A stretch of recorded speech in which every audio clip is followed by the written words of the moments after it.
ನಮಸ್ತೆ. ಏನು ಮೇಡಮ್ ನೀವು ಇಲ್ಲಿ? ನಮ್ಮ ಅಣ್ಣನ ಜೊತೆಗೆ ಶಿರ್ಡಿಗೆ ಹೊರಟಿದ್ದೆ. ಹೌದಾ? ಓ, ಈ ಕಾರ್ ನಿಮ್ದಾ?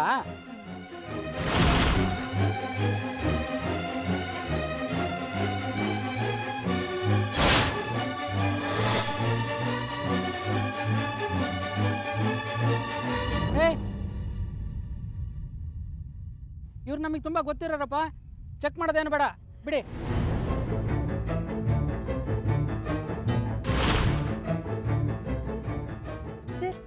ಚೆಕ್ ಮಾಡೋದು ಬೇಡ ಅಂತ ಹೇಳಕ್ ಬರಲಿಲ್ಲ ಸರ್.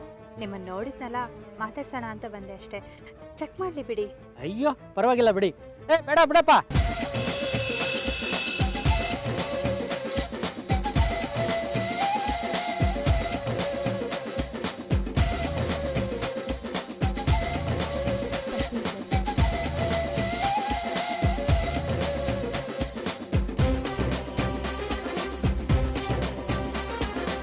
ಓಕೆನಾ ಸರ್?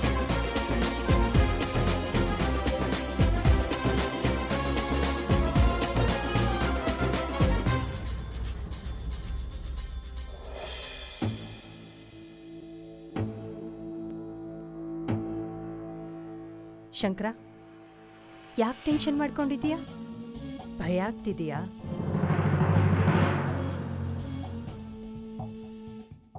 ಭಯ ಇಲ್ಲಮ್ಮ, ಮನ್ಸಿಗೆ ತುಂಬ ನೋವಾಗ್ತಿದೆ. ನನ್ನನ್ನು ಬಿಟ್ಟು ಬರಬೇಕು ಅಂತ ಭಯ ಆಗ್ತಾ ಇದೆಯಾ ಶಂಕರ? ಯಾವ ಟೈಮಲ್ಲಿ ಏನಾಗಬೇಕೋ ಅದು ಹಾಗೇ ಆಗುತ್ತೆ. ನೀನು ನನ್ನ ಬಗ್ಗೆ ಯೋಚನೆ ಮಾಡಬೇಡ. ಅದು ಸರಿ ಲಕ್ಷ್ಮಿ, ಈ ಇನ್ಸ್ಪೆಕ್ಟರ್ ಹೇಗಮ್ಮ ಪರಿಚಯ? ರಾಘವ್ಗೊಂದು ಪ್ರಾಬ್ಲಮ್ ಆಗಿತ್ತು. ಆಗ ಈ ಇನ್ಸ್ಪೆಕ್ಟ್ರು ಇನ್ನೊಬ್ಬರು ಹೆಲ್ಪ್ ಮಾಡಿದರು. ಆವಾಗಿಂದ ಪರಿಚಯ ಅಷ್ಟೇ. ಅಷ್ಟೇ ಅಲ್ಲ, ನಿನ್ನ ಬಿಡಿಸೋದಕ್ಕೂ ಇವರೇ ಹೆಲ್ಪ್ ಮಾಡಿತ್ತು.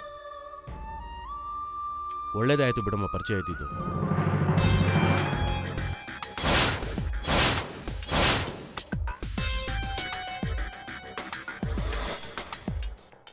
ಮೀರಾ ಹೇಳ್ದ ಹಾಗೆ ನಾವೇನಾದರೂ ಒಂದು ಚೂರು ಎಚ್ಚರ ತಪ್ಪಿದ್ರೂ ಈ ಲಕ್ಷ್ಮಿ ನಾವು ತೋಡಿರೋ ಗುಂಡಿಲಿ ನಮ್ಮನ್ನೇ ಮುಚ್ಚಿಬಿಡ್ತಾಳೆ. ಯಾವುದಕ್ಕೂ ಆದಷ್ಟು ಹುಷಾರಾಗಿತ್ಕೊಂಡು ನಮ್ಮ ಕೆಲಸ ಮುಗಿಸ್ಕೋಬೇಕು.